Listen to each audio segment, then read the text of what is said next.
மாபெரும் சபையினில் நீ நடந்தால் உனக்கு மாலைகள் விழ வேண்டும். ஒரு மாற்று குறையாத மன்னவன் இவன் என போற்றி புகழ வேண்டும் என வேட்டைக்காரன் படத்துக்காக கவியரசு கண்ணதாசன் எழுதிய பாடலை மறைந்த புரட்சித் தலைவர் எம்ஜிஆர் அவர்கள் தன்னை மையப்படுத்தி படத்தில் பாடி வருவார். இந்த வரிகள் இன்று தமிழக முதல்வராக கோலோச்சுகின்ற மு.க. ஸ்டாலினுக்கு பொருந்துமோ என எண்ண தோன்றுகிறது. தொண்டனை பார், தொண்டனும் நிர்வாகியும் உழைக்கவில்லை என்றால் நான் முதல்வர் இல்லை, அமைச்சர்கள் இல்லை, எம்பி எம்எல்ஏக்கள் இல்லை, நீங்கள் மாவட்ட செயலாளர்களும் இல்லை. நாளைக்கே தேர்தல் என்றால் தொண்டனின் வீட்டு வாசலை தேடித்தான் போக வேண்டும் என மாவட்ட செயலாளர்கள் கூட்டத்தில் பேசிய திமுக தலைவர் மு.க. ஸ்டாலினின் பேச்சை கேட்டு அரங்கமே அதிர்ச்சியில் உறைந்து போனது. ஏன் இந்த பேச்சு? மறைந்த முத்தமிழறிஞர் கலைஞர் கருணாநிதியின் 16 அடி முழு உருவ வெண்கல சிலையை இந்திய துணை குடியரசுத் தலைவர் வெங்கையா நாயுடு திறந்து வைப்பதற்கு முன்பு நடந்த மாவட்ட செயலர்கள் கூட்டத்தில் திமுக தலைவர் மு.க. ஸ்டாலின் கொடுத்த சாட்டையடிதான் இது. தமிழகத்தை எத்தனையோ முதல்வர்கள் ஆண்டதுண்டு. அவர்களில் தொண்டர்களோடு மிக நெருக்கமாக இருந்தவர்கள் ஒரு சிலரே. அந்த வரிசையில் தொண்டனின் தோள் மீது கை போட்டு அவனது பெயரையும் உச்சரித்து தன்னை வேறுபடுத்திக் கொள்ளாமல் சபையினர் மத்தியில் சிறப்பை பெற்ற தலைவர்களில் மறைந்த எம்ஜிஆரும் கலைஞர் போன்றோரும் குறிப்பிடத்தக்கவர்கள். அதே சமயம் சாதாரண பார்வையாளனாக வந்த தொண்டனை அழைத்து நலம் விசாரித்து அத்தொண்டனை கோபுரத்தில் உயர்த்திய பெருமையும் இவர்களுக்கு உண்டு. ஆட்சி அதிகாரத்தில் இருந்த எந்த தலைவர்களும் தொண்டனை பார், நாளை நீ அவனை தேடித்தான் போயாக வேண்டும் என்று மாவட்ட செயலாளர்கள் கூட்டத்திலோ பொதுக்குழு செயற்குழு கூட்டத்திலோ இதுவரை பேசியதே இல்லை. ஆனால் மக்கள் நலன் மட்டும் போதாது, கட்சிக்காக உழைக்கும் தொண்டனும் உயர வேண்டும் என்கிற மு.க. ஸ்டாலினின் உயர்ந்த சிந்தனையை இன்று ஒவ்வொரு திமுக தொண்டனும் சாதாரண நிர்வாகிகளும் எண்ணி எண்ணி புலங்காகிதம் அடைவதோடு வாட்ஸ்அப், பேஸ்புக், ட்விட்டர், இன்ஸ்டாகிராம் என்று அனைத்திலும் தளபதி ஸ்டாலினின் பேச்சை பதிவு செய்து கலக்கி வருகின்றனர். முதல்வர் ஸ்டாலின் மீது பாஜக, அதிமுக போன்ற எதிர்க்கட்சிகளால் தினம் தினம் விமர்சனங்கள் பாயும் நிலையில் 10 வருட காலம் கழித்து திமுக ஆட்சியை பிடித்தது. அமைச்சர்கள் பதவியேற்ற அன்றே அனைவருக்கும் வார்னிங் ஒன்றை பிறப்பித்தார் மு.க. ஸ்டாலின். யார் மீது புகார் வந்தாலும் தயவு தாட்சண்யமின்றி நடவடிக்கை எடுக்கப்படும் என்று ஓப்பனாக எச்சரித்திருந்தார் மு.க. ஸ்டாலின்.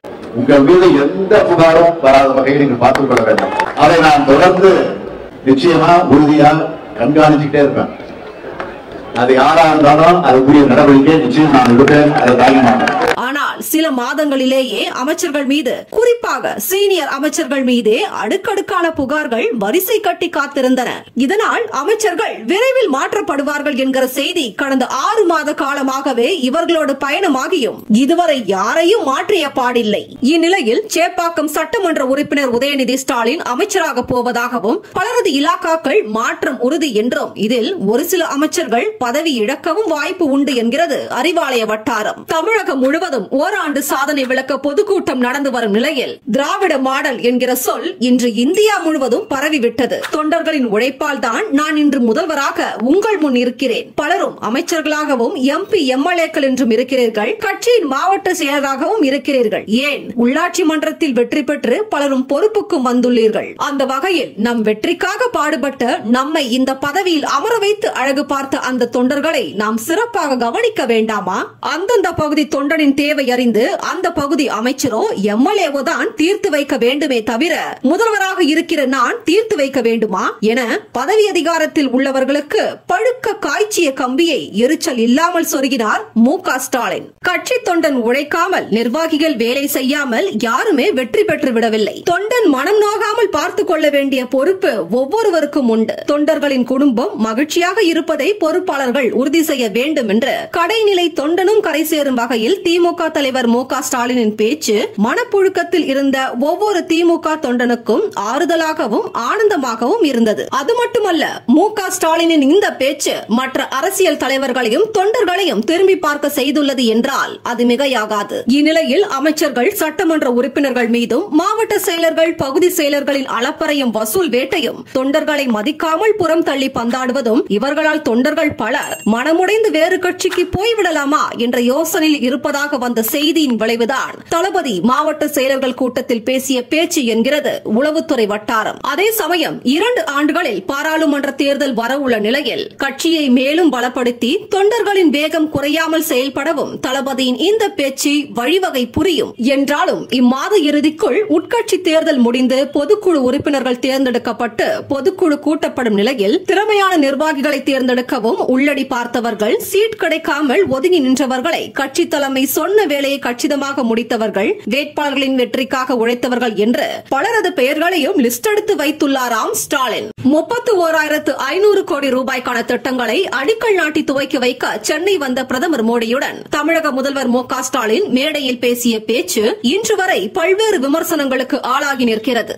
எதிர்க்கட்சியான அதிமுகவை பிஜேபி ஓரம் கட்டிவிட்டு திமுகவுக்கு எதிரி நாங்கள்தான் என ஓங்கி குரல் கொடுத்துக் கொண்டிருக்கும் பாஜகவின் தலைவர் அண்ணாமலை மோடியின் முன்பாக ஸ்டாலின் பேசிய பேச்சுக்கு வரிக்கு வரி பதிலடி கொடுத்து வருகிறார். மேலும் பத்திரிகையாளர்களோடு மோதல் போக்கை மேற்கொண்ட அண்ணாமலை 2 அமைச்சர்கள் செய்த ஊழல்களை புத்தகமாக வெளியிடப் போவதாக செய்த அறிவிப்பு ஒரு சில அமைச்சர்களை அச்சப்படவே செய்துள்ளதாம். இந்நிலையில் திமுகவின் மூத்த நிர்வாகி ஒருவர் நம்மிடம் பேசிய போது, பொதுவாக திமுகவை விமர்சித்தால்தான் எந்த கட்சியும் அரசியல் செய்ய முடியும், வளர முடியும் என்கிற லாஜிக்கை பல கட்சி தலைவர்கள் நிகழ்த்திய வரலாற்றை தான் தற்போது பாஜக தலைவர் அண்ணாமலையும் கையில் எடுத்துள்ளார். மக்கள் பார்த்துக் கொள்வார்கள் என்றும் அமைதியாக தெரிவித்தார். மேலும் அண்ணாமலை அரசியல் செய்கிறார், நாங்கள் மக்களுக்கு நல்லதுதான் செய்கிறோம் என்று அண்ணாமலைக்கு பதிலடி கொடுத்தார் மு.க. ஸ்டாலின்.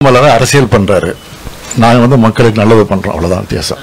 எது எப்படியோ புலிவாலை பிடித்த கதையாக அன்று முன்னாள் பிரதமர் இந்திரா காந்தியின் முன்பாக கலைஞர் கருணாநிதி பேசிய அதே கொள்கை முழக்கத்தை தான் இன்று பிரதமர் மோடியின் முன் உறவுக்கு கை கொடுப்போம், உரிமைக்கு குரல் கொடுப்போம் என தமிழக முதல்வர் மு.க. ஸ்டாலினின் சுயமரியாதை பேச்சு பாஜகவை எரிச்சலடையவே செய்துள்ளது. ஆனால் மோடியின் சென்னை வருகைக்கு பின் தற்போது இவர்களது அரசியல் களம் கொழுந்துவிட்டு எரிய துவங்கிவிட்டது. விழா அரங்கிலே இந்த இரு கட்சிகளின் தொண்டர்கள் நடத்திய போட்டி ஆரவாரம் இதற்கு சாட்சி என்கிறார் அரசியல் விமர்சகர் ஒருவர். ஒன்றிய அரசுக்கு எதிரான நிலைப்பாட்டை எடுத்துள்ள திமுக வரும் நாடாளுமன்ற தேர்தலில் பாண்டிச்சேரி உள்ளிட்ட 40 தொகுதிகளை வென்றால்தான் தமிழகத்தில் மட்டுமல்ல டெல்லியிலும் நிலையான அரசியலை செய்ய முடியும் என்பதை நன்கு உணர்ந்த ஸ்டாலின், எப்படி தமிழக சட்டமன்ற தேர்தல் நடைபெறுவதற்கு ஓராண்டுக்கு முன்பே ஐபாக் துணையுடன் பல்வேறு யுக்திகள் மூலம் மக்களை சந்தித்து தமிழக மக்களின் பேராதரவோடு திமுக ஆட்சியை பிடித்ததோ அதேபோன்று வரும் பாராளுமன்ற தேர்தலிலும் தன்னுடைய ஆடுபுலி ஆட்டத்தை மு.க. ஸ்டாலின் துவக்க உள்ளதாகவே கே சாலையின் புதிய செய்திகள் நமக்கு கூறுகின்றன.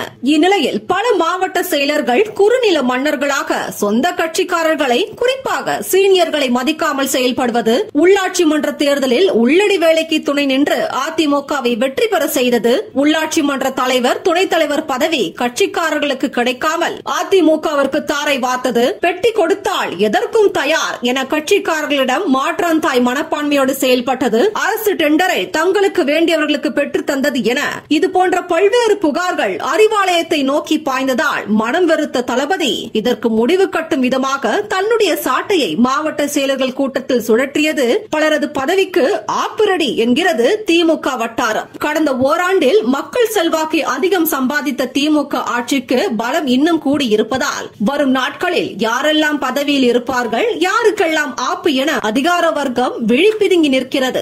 ஜெயலலிதா எப்படி அமைச்சர்களை விட அதிகாரிகளை நம்பி ஆட்சி செய்தாரோ அதே பாணியில் தான் ஸ்டாலினும் அதிகாரிகளுக்கு முக்கியத்துவம் கொடுத்து ஆட்சி செய்வதால் யார் மீது வேண்டுமானாலும் எப்போது வேண்டுமானாலும் நடவடிக்கை பாயலாம் என்கிறது சித்தரஞ்சன் சாலை செய்தி. அந்த வகையில் கட்சி விசுவாசிகளை, உழைப்பாளர்களை, மக்கள் செல்வாக்கு பெற்றவர்களை, கட்சி தொண்டனை அரவணைத்து செல்பவர்களை நோக்கி உரிய பொறுப்பை வழங்கினால்தான் கட்சியும் பலப்படும், ஆட்சியும் நிலையாகும் என்பதே நிதர்சனம். நன்றி, வணக்கம்.